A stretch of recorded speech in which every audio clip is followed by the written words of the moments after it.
Are rushing to investigate mystery leaks in two gas pipelines at the heart of an energy crisis on the continent. Danish authorities discovered a leak in the Nord Stream 2 pipeline on Monday. Or shortly after that, Sweden reported two leaks in the nearby Nord Stream 1 pipeline. Neither pipeline was in operation when the leaks were discovered, but they both contained pressured gas. Network operator Nord Stream AG described the damage to the pipelines as unprecedented. The Kremlin says the leaks are concerning and Moscow is not ruling out sabotage.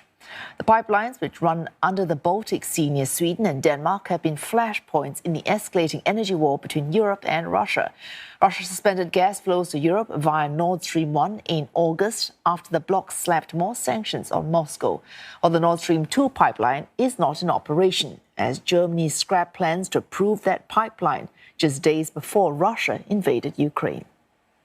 And Trent Murray joins us live from Berlin. Trent, the pipeline operator calling these leaks unprecedented, or Moscow not ruling out foul play. What's the latest from investigations?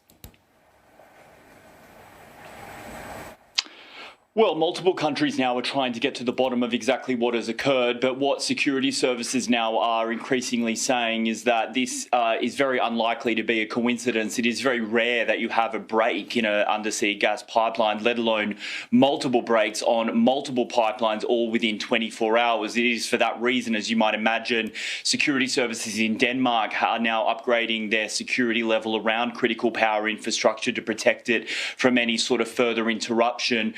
We also know that here in Germany, normally it would be the Ministry for Energy that oversees issues relating to the pipeline, but they have now handed this incident over to the Ministry for the Interior, which does include Germany's intelligence and security services. So clearly something very, very wrong has occurred here. As you mentioned, the two pipelines weren't actually pumping gas at the time, but they still had plenty of pressurized gas within them. And it is for that reason that both Sweden and Denmark have now set up exclusion zones as that gas does float essentially to the ocean surface. Concerns about marine life within the region, also about potential dangers to shipping. Also, we've just heard from Danish authorities in the past hour or so saying that based on the volume of gas which is floating to the surface in their territorial waters, they don't believe that this is any sort of small crack. In fact, they believe it is quite a big hole in the leak that they are trying to deal with.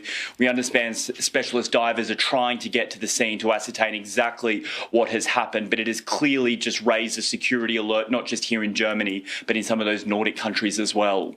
And thanks for that, Trent Murray, speaking to us there from Berlin. And whatsoever you shall ask in my name, that will I do, that the Father may be glorified in the Son. If you shall ask anything in my name, I will do it.